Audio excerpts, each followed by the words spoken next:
Hello, everyone. I'm talking to. Welcome to a brand new episode of the Auto podcast. I don't know, the cold here in Texas maybe it's making my head, but I just messed up the introduction. But today's gonna be a great episode with Frankie Corcoran. I hope I'm saying your name right. Welcome to the Auto podcast. Today's gonna be a great day, a great way of people learning. My goal here to the podcast is for each guest to give their story and for the people to connect with them because I believe that each story can connect with someone out there. So, Frankie, can you please introduce yourself to the audience? All right. Well, thank you for having me on there too, Daniel. I appreciate it. Hello, my name is Frankie Corcoran, and I am a theater director, actor, playwright, and podcaster who is the founder of Corcoran Entertainment here in Miramichi, New Brunswick. I also host the weekly podcast, the Corcoran Entertainment Show, the twice weekly podcast, available Spotify, Apple Podcast, or your favorite podcasting app of choice, and that's been running since 2022. And I also have a dog, golden doodle named Ozzy. Um, and yeah, that's pretty much. I'm a very passionate arts advocate, mental health advocate. Who is just very excited to be spreading whatever wisdom I have to you guys, the listeners. No, wow, that's an extended resume of yours. It's incredible. Since 2022, you've been doing the podcast. I've been doing the podcast for a little over a month. I will say 2 months now. And, it's a lot of work that has to be done, and props to you for, continuing on and building an enterprise of filming and everything. And for me, I'm also a health advocate, a mental health advocate. And I think we can share a lot today through the podcast and to the people that are listening to here. So, Frankie, let me get to the first question. So, what was that moment in your life that you felt you were at rock bottom, that you didn't see the light of day? Rock bottom probably was going to be after high school. When high school finished, we all kind of have all these dreams about where we think our lives are going to go. Um, and really, it's interesting because when you graduate high school, you don't really, as much as you might think you know what you want to do, you don't really know what you want to do, if that makes any sense. Because we're still developing. Now, granted, there are some people I know who in high school have said from a very young age what they want to do, and they've gone on to pursue that. But there's a lot of cases that sometimes that's not always the case. Sometimes people don't know what they want to do till later in life. And when I graduated high school, I went into it wanting to uh, basically kind of follow my friends and what they were doing. I was like, I want to go for accounting, payroll, that program at our local community college. And it wasn't something, I wasn't interested in it really. It was just one of those things that I said, everybody else is going to college for something, and I want to basically go along with that. And but that whole year, or that whole time I was doing those courses, I was kind of at a rock bottom. I was depressed. I didn't know what I was doing with my life. I felt like I didn't really have a vision. It's I think that would probably be best described as my rock bottom personally. I know people have different interpretations or different stories for what rock bottom is, but for me that was mine, where I was like, I really don't know, um what am I doing? You know what I mean? Like, what am I doing? What am I meant to do? And So it took a lot of self reflection. It took a lot of discovering and trying to figure out what I'm meant to do. You know what I mean? So ended up quitting school, got a day job, and helped finance what would become what it is now. I still work a day job at too, just to kind of, make sure that there's still income coming in, consistent income. But that I would say was probably my rock bottom, was after high school, just feeling like I don't know where my life is going.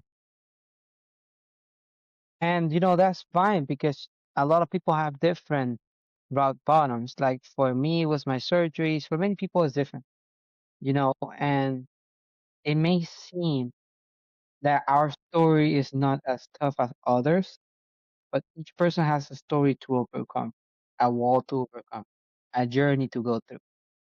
And it may happen that you didn't know at that time what you wanted to do, but it was better. You went there, you asked yourself these questions, and a lot of people don't do this. You don't ask these questions and then you just go what you think is best. And it's not what fulfills your heart. If you're not doing what you like or what you love, right, you're not gonna be happy in the end. Because that what makes you happy is gonna be in the back of your mind, always. And it's gonna be why I could have gone this way if I just decided I wanted to. And like you said, a lot of people don't define their careers or their goals after much time. For me, I study business now. I'm about to finish college. But from my perspective, I think I found what I wanted to do. But I just found it at 21 years old. I didn't find it at 18. So it is not a day or a year that you're gonna find it at. You just have to ask yourself these deep questions of what you want to do. But I don't know if you agree with that. I find no matter what, you're going to be wanting more. You know what I mean? Like I think that's just part of human nature, is that we're always seeking some form of uh like we want we often feel like sometimes we're on a time crunch. We're almost like we have to get this and this done before we hit a certain age. And I think everybody is like that, and I think maybe some people don't want to admit it, but it's the truth. People are like that. They always they think like, okay, I need to get married, have kids, have a house of my own, have a steady career, all by the time I'm 24 type thing, or 21. Some people set certain numbers. Some people even say 30. Some people just takes longer. But I think everybody, like, no matter what, they're not going to be satisfied. They could reach those goals, and then there's going to be something else that comes in the back of their head of, okay, this job I'm working now, I don't want to be working this job in 3 years. So I've set a goal, this date, 3 years from now, from the day that I'm saying this right now, I plan to be in a different field, whether it's on that day or before that, whatever the case may be. I want to be out of this place. So no matter what you do, you're still gonna feel like, God, is there anything else for me? Like, what else is there for me? Like, so no matter what, you're just gonna be always feeling like what I have isn't enough. So, and that's just something that we as humans have just learned to we've just kind of learned to get used to, I guess. We're never going to be satisfied. As much as you want to say you're satisfied, it doesn't always happen that way. Yeah, I think I can agree with that, but there are cases that you find what you really value in life. And that's one of the things I learned in my journey was learning what was valuable to me. And when I learned that, you know, there's gonna be a moment that yeah, you're gonna keep looking, right? But you're gonna feel all right if you finish that there. There are people that they are not sharp. They're not always hunting, right? It's not like, for example, if I help 1,000 people, I might want to go for 100,000, a million, right? Yeah, it's never gonna be enough, right? Because there are people like that. But I think there are some cases that you think, okay, I've done pretty good for myself. I can do more, but there I'm satisfied where I'm at. I don't know if you get me what I'm getting at. Yeah, no, definitely. And like, I'm certainly not saying by any means that there's no such thing as being content, but I just think there's always going to be that part of us that is going to still be wanting something else, that we have a, let's say, I got married, where I have a family, I have a big house, I have a big steady job, and then find out that no, I'm not satisfied. I don't like this house. I don't like maybe they're unhappy in their marriage. I don't know. Like whatever the case may be, but I feel like there's always bound to be something that they're like, okay, life could be better. Life's good, but life could be better. And some people instead of just dealing with the cards that they're dealt, they kind of just keeps going for more and more. It's kind of like being having $2 million in your bank account, but you're like, I want $5 million. It's like no matter what, you're still trying to find, $2 million. That's more than a lot of people will ever make. So the regular person, like it's you really have to kind of look at yourself and realize that what I have is enough, and I don't need to keep mining that same brick. You know what I mean? Yeah, I totally get it. And I think what I can add to that is that we have to be more grateful. Once we learn to be more grateful, I think that desire of, life is not enough. I have not done enough for myself. Once you realize the things you have done and the things that have gone through your life, I think that will help dissolve that digging and digging and digging always for more. Something that, yeah, we all do. It's human. I think it's human for us to do. And I think a lot of people fall prey to that because if people realize all the things that they have, I guess this totally goes, into today's society. There are people here, for example, in the United States or in people in first world countries that say, I don't have enough, right? But there are people around in the world that have even less, much more less. If you have $1 million in your account, I believe you're part of the 1% of 8 billion people in the world.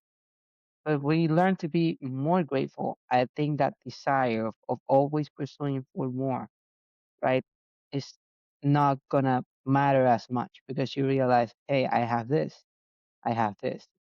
This is more valuable to me than if I keep going.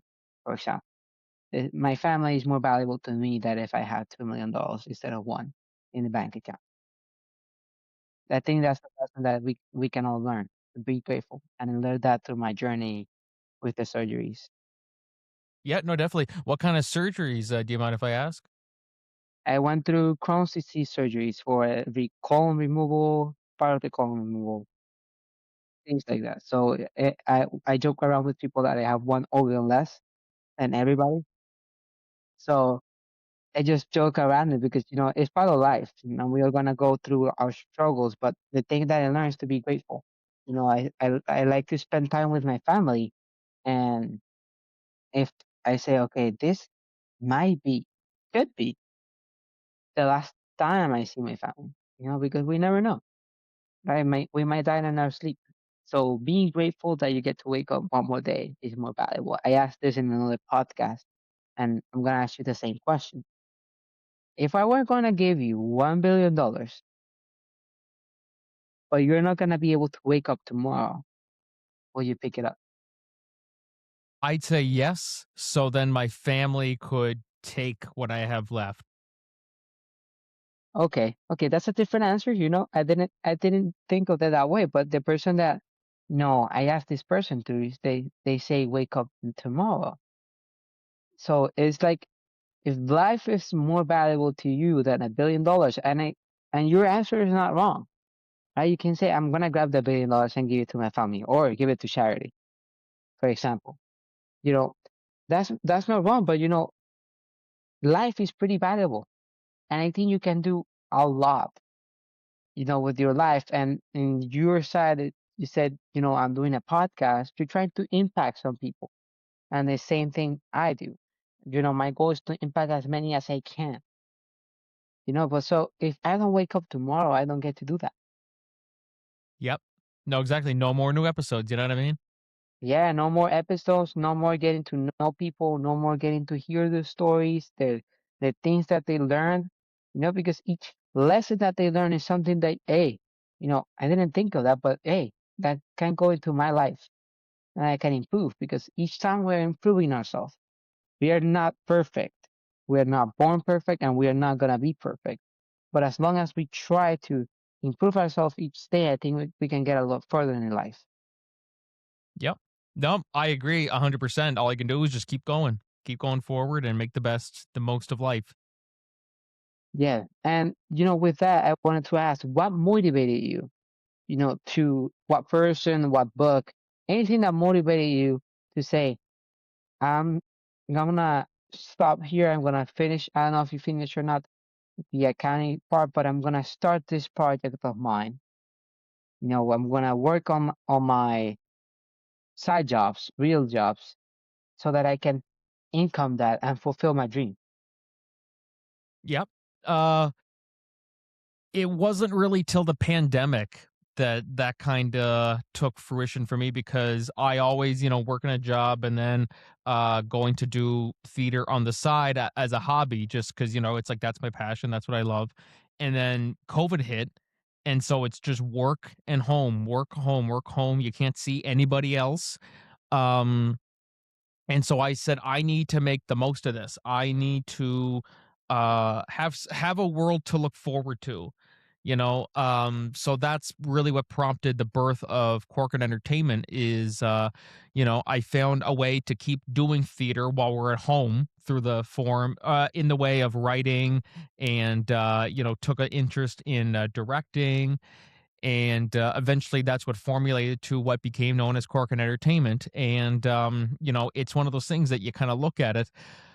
Uh, you look at the dark. There's always some light in it. Like yes, it was a dark period. You couldn't see anybody. We're all cooped up. Don't know where your money's going to come from because some people aren't working or whatever it is. And mental health is a big thing too. People's mental health is really starting to be affected by this.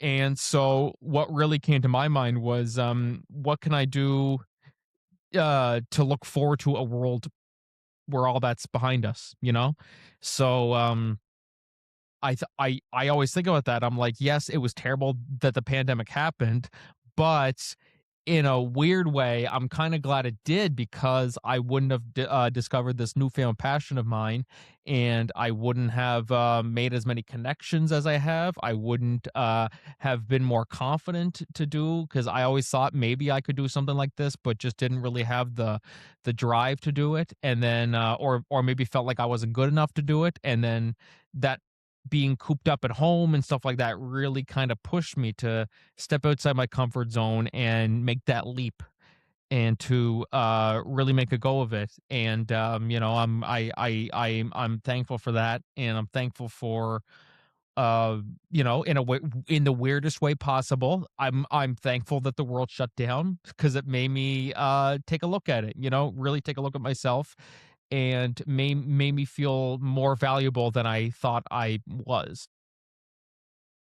No, and I agree with you in the sense that there has to be some darkness in order for you to grow. I, s- I said the other day, a plant needs sunlight and rain, just as human needs positives and negatives in order to grow. Yeah, and same thing with your surgeries, You went through hell, but you came out on the other side, and had you not gone through that, I feel like I'm switching the interview around, but, how did you how did you, grow from that afterwards, like, compare to yourself before the surgeries versus after? I continue to say to myself that if I were granted a wish that I could go back, this happened in 2022 enough, and then for a surgery, and I say if I could go back and void everything that happened, I would say no, I wouldn't, because even though I went through hell, you know, I went through everything. I became overcame that and became a new person, a better person. That if I didn't go through my surgeries and everything, I wouldn't be writing my own book. I wouldn't be doing this podcast with you today. I wouldn't be impacting the people that are there close with. You know, there's a lot of things that happen because of it, right? The things that we go through are not to shut us down. They will shut you down occasionally, right? But you can overcome them. in time. Over time, you're gonna be down in the darkness. And there's a great analogy from Plato that is called analogy of, the allegory of the cave. So there's slaves, let's say people at the bottom of the cave. They can only see the shadows of the cave. They cannot look at each other. They just can see the shadows. Once you are free from the chains, you see the light of the fire inside of the cave. You're blinded. But once you get used to it, you overcome the fire. You pass through and you see all the things that were the shadows, right? And then you keep going, and then you're closing by to the top of the cave, and you see the light of day. At first glance, you're gonna be blinded again. But once you get used to it, you're gonna be with knowledge, right? You're gonna be overcome with a new life, a joyful life, because you now understand what you went through, all the distractions, all the things that kept you down in the cave. Now you have come to understanding. So that's a great analogy that I read in one of my classes, funny enough. And there's a lot of things to that that we can add to because, we have to go through our struggles in order to grow. And I think for you, it was the pandemic that helped you. For me, it was my surgeries that helped me realize what we wanted to do. If we didn't go through those, there's no way that you realize I have the opportunity of doing something that will make an impact through my podcast, through everything I do. I feel you didn't go through the pandemic. If I didn't go through my surgeries, I didn't have the opportunity to do everything that I do now. So our struggles do not define us; they build us. In Yep. my It's case, almost kind of like if you go through a near death experience, like you have a serious car accident, if you have a major massive heart attack, whatever it is, you kind of, once you recover from that, you kind of take a look and go, okay, things could have ended differently. You know what I mean? I was this close to being dead, and you kind of just have a new outlook on things. You're like, I'm not going to take this for granted. I'm gonna, don't sweat the small stuff. Go on that vacation that I kept putting off, type thing, because this just happened. Like someone having a heart attack or being in a car accident or whatever the case may be, being seriously injured in some other accident, uh it could have been taken away. All those dreams and things I thought about doing in my life that I said I'll get to at some point, may have not been able to experience that had not survived the near death experience. yeah, it makes you appreciative of life. It makes you, like you said, makes you realize all the things that you could have missed, all your kids' games, all the parties that you go to, all the times that you are with your friends, for example. It makes you really appreciative. And then going to that, I wanted to ask, what was the biggest takeaway in your journey? um I think the biggest takeaway was that I felt more capable than I realized I was more capable than I thought I was. I'm like, I don't have it in me to put a show together. I don't have it in me to, like I'm more of an actor. I'm like, just give me the script and I'll act it out. I didn't feel capable of being the director and the producer who was putting it all together and making it work, until I tried it. And it really was kind of like, holy crap, I actually managed to pull that off. You know what I mean? Like you really start to realize, like, why did I wait so long to do this? Why did I wait so long to do that? And then even like high school, I didn't really do like the big partying and stuff like that until senior year. And then after senior year was done, I'm like, why didn't I do this sooner? You know what I mean? I'm like, I missed out on so much. And so I was almost like catching up on it the year after I graduated, going to like college parties with friends and stuff like that, just trying to relive that part of my quote unquote childhood that I never got to, never got to experience or never really got to, you know, uh, uh, enjoy or relish. No, and for example, I just thought. completely lost my train of thoughts. You know, but being, I realized it as well that being more capable than I thought I would be. The surgeries with single one, I was like, if another one came, bring it on, because I felt stronger each time. And I think it will go for the same with you. Writing the first story might not seem to be the best, right? But the second one, the third one, you really got stronger each time with each production, with each writing session that you did. Like, I'm improving. And yeah, and completely agree with you because the same happened to me. I was able to, keep improving with each surgery, with each storm that I went through. Each time we learn to improve ourselves. And I tell the people, if you're going through something right now, when you overcome it, have it in mind that another thing is coming because life is unfair, right? Another storm will come in and you will have to learn from that storm. And each storm teaches you a lesson for the next one. So you are more prepared for each storm that you go through. There are people in the world that are not able to say the same thing. I think you hit that and realization and you made it through. But there are a lot of people that in the world that, are lost in what they're doing. They fall prey into addictions, that are really bad for themselves. But, we have to be grateful in the sense that we were able to realize, you know, things that we wanted to do. We're capable of doing more. Right? We had the strength, the mental strength, and the mental capacity and physical strength to do more than I thought I could. I think that's a great takeaway of yours, and I completely connect that in my journey. What are you up to now? Well, right now, trying my best to stay warm is the biggest thing in the winter time. But aside from that, doing the podcast still twice a week, which is something that I started doing last year. So doing it twice a week, Tuesdays and Thursdays. I have another project, a play that I'm acting in the Miramichi called it's one of the funniest plays that's ever been produced. It's called Noises Off by Michael Fran. For anybody listening who knows theater, you've probably heard of it. It's a classic. I'll be acting in that February 19th to the 22nd, 23rd. I'll have to confirm those dates to make sure that I'm free. But yeah, so doing that, and then I'm going to be producing another play sometime in late spring, early summer, and so always something on the go. Always something on the go.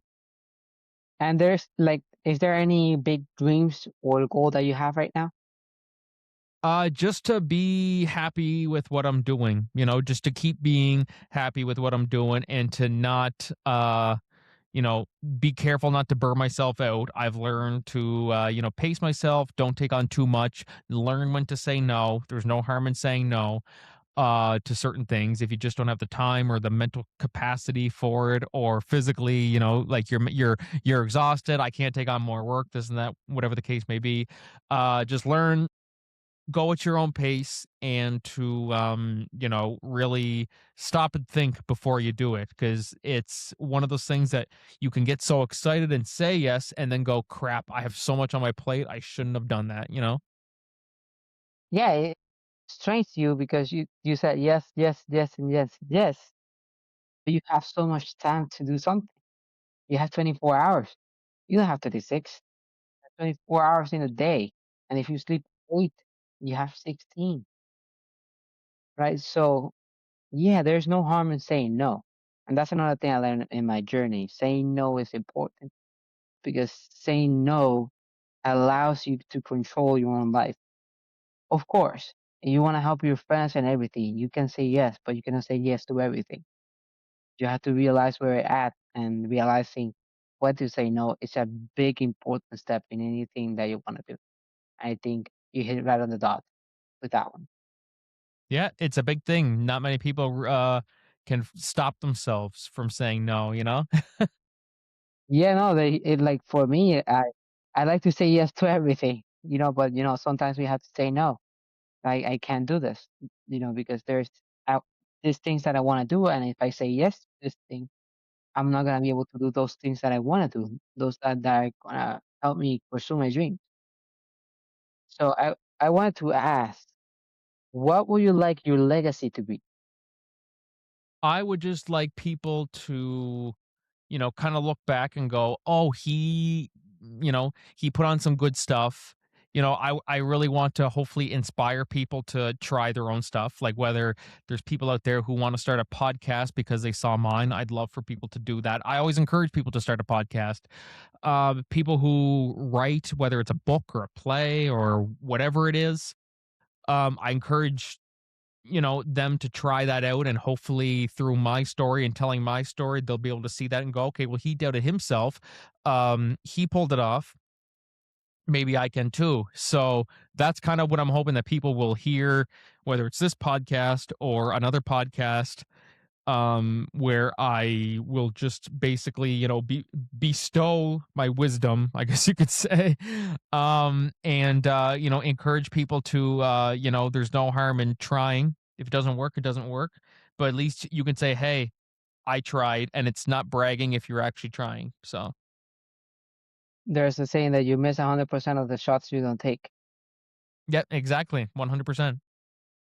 So before we end the podcast, where can people find you at? You guys can find me on Facebook and Instagram, Corcoran Entertainment. You can find me. I have a personal Twitter account, which is just me tweeting stuff. So you can follow me on that. And then anybody listening to this podcast on Spotify or whatever, you can go follow the Corcoran Entertainment Show.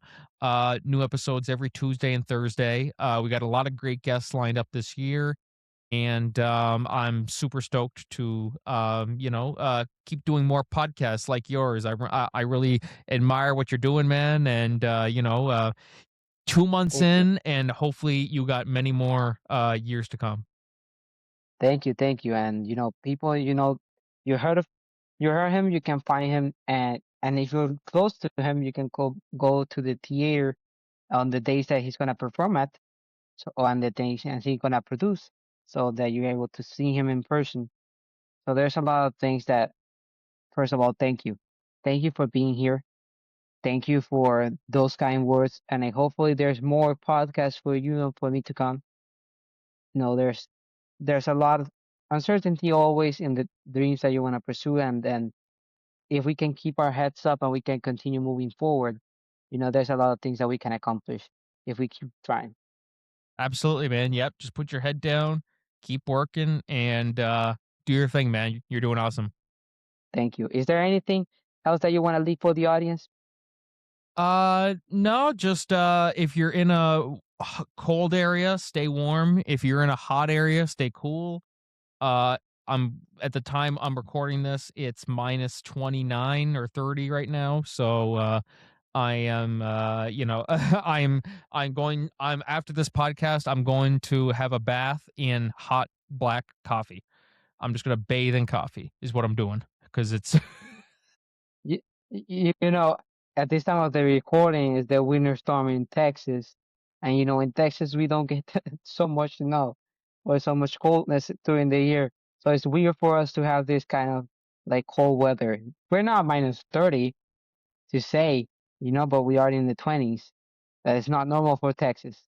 well, at least the weather kind of held off for us to do the show because you had mentioned to me, you're like, oh, just letting you know that the forecast might not get my power. So luckily, we've been lucky. So thankfully, we got through the interview without any hitches. Yeah.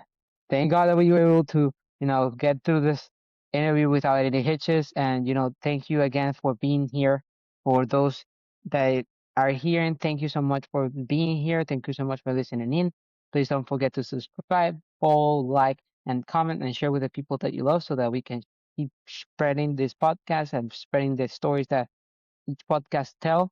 So thank you so much for being here, Frankie. Thank you so much for coming in. Thank you so much for sharing your knowledge.